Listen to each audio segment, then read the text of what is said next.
Skoda Rapid. Скорость 110 в круизе. Я вот не знаю, слышно или нет, но левая дверь свистит.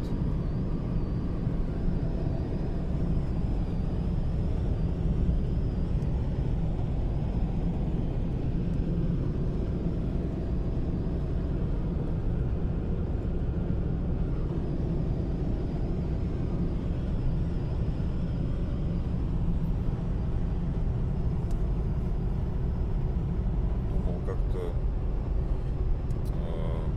привыкнуть, не привыкается. К скрипам я готов еще привыкнуть, а вот свист меня напрягает слева.